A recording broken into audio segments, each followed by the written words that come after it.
Oh, sorry, I didn't even see there. I was just reading a novel. Well, technically it's creative nonfiction, but that's besides the point. Hi, my name is Brendan, and today we're going to be talking about how to apply to an MFA program. So you might be asking yourself, is an MFA really necessary? And that just depends on what your goals are for your career and for your future. If you plan on becoming a writer, it is strongly recommended that you get an MFA because it allows you to really hone your skills in the craft and be able to practice that professionalism, start networking, and build relationships, and just be able to start your career off on the right foot. And if you don't want to be a writer, then you should probably just click away from this video now. Not all MFA programs are equal. Some of them offer specializations in various forms of writing, from fiction to poetry, screenwriting, and everything in between. So you'll really want to do your research. This is a terrific website when searching for your MFA program. It is www.pw.org/MFA. And this website is essentially a database of all MFA programs in the United States and some that are in Canada. So if you wanted to search for a program, you would search by the degree type. We're looking for an MFA. And then if you wanted to narrow it down by a specific state, you can go and do that further. So say we'll search for just MFA programs in California, and then you can click how many you want per page, but we'll just leave it at 25 for now. So we'll filter, and now it'll bring up programs that are located in California, and it'll give you information about them. So for the California Institute of the Art, you can see that it's located in Valencia, California. It'll have the faculty, so if there's anybody specifically that you admire or a faculty member that you would love to work with, you can get to know there. The genre that they focus on, so we know that this program is cross-genre, and that is a full residency. They normally have a class size of 15 to 20, and when the deadline is. All of this is incredibly helpful for when you're applying to your program, and it is a great website to start with when you're looking for them. It even has a link to bring you to more information about these programs, specifically with funding opportunities, other features, and contact information. After you compile a list of schools that you think you would want to apply to, I would recommend creating an Excel spreadsheet. You can do this either on Microsoft Excel, or what I recommend is doing a Google Doc, because this will allow you to access it from anywhere. So you can just go on, search Google Docs on Google Chrome, and then I would recommend clicking Sheets. Go to Google Sheets, and then you are all ready to begin working on a new Google Sheet. So say for this one, you wanted to organize it by school name, location, and deadline to apply. So you would put each of the schools that you're interested in and go from there, and it'll give you a very organized space to allow you to kind of visualize all the deadlines so you don't get overwhelmed and you can keep track of all of them. So you would put Iowa. It's obviously located in Iowa, and the deadline to apply is by December 15th. And you can do this for all of the schools that you have, just so you can have it in one easy place. When applying to programs, it's important to gather all of the necessary documents that you need. This might include an official or unofficial transcript from your school. You also will need a letter of intent, which basically is you stating why you want to go to the school, what your future career goals, why the school will help you achieve them. You also need to get letters of recommendation from different people that you've worked with or professors that you've had in the past that can speak to your writing ability, your ability to learn, your willingness to work hard, really anything that is positive. Also, it is important to make sure that you have a manuscript.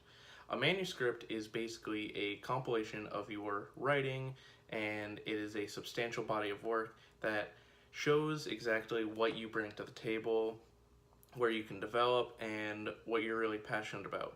Most schools ask for about 30 to 60 pages, and some set a hard limit, such as Iowa, at no more than 100 pages. So it's important that it is something that is substantial. And this can either be multiple short stories, it could be a couple pages of poetry, it could be an excerpt from a novel if you're working on that. So those are all important things to consider.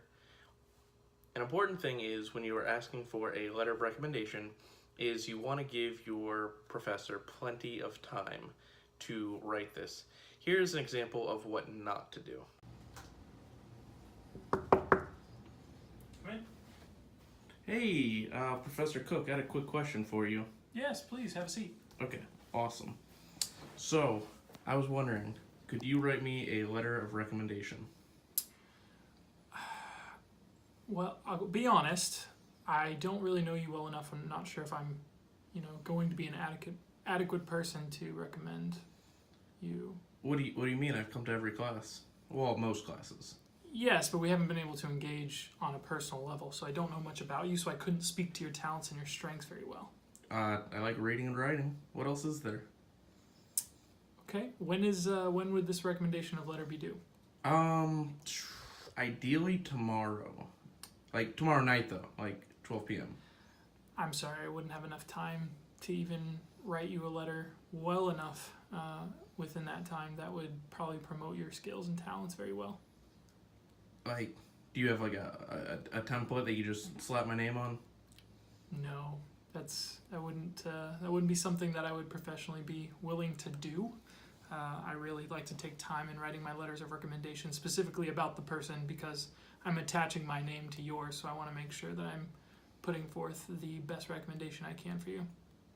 Oh, okay. Thank you. Yeah, you don't want to give your professor really short notice, and you want to make sure that it's a professor that you know. Because if this isn't a professor that knows you and that you're comfortable with, they really can't speak to your work, and if they were to write you a letter of recommendation, it's not going to be a good one. And schools are smart enough to realize that if they're reading a letter of recommendation, they'll know that the professor really didn't know who you were and that you didn't make an effort to get to know them.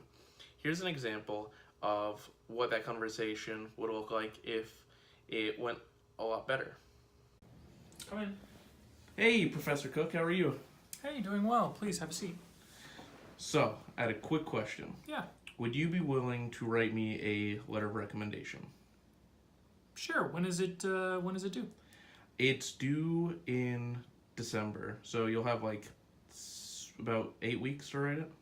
Yeah, that sounds like plenty of time. Could you just send me your resume so I can see a little bit more of the experience maybe I haven't witnessed firsthand, to see kind of like what you're involved in and that sort of thing, and then I can also speak to our engagements in class. Yeah, absolutely. I'd be more than happy to. Perfect. Thank you. If you want to just email that to me, I'll take care of that as soon as I'm able to. Awesome. Thank you so much. No problem.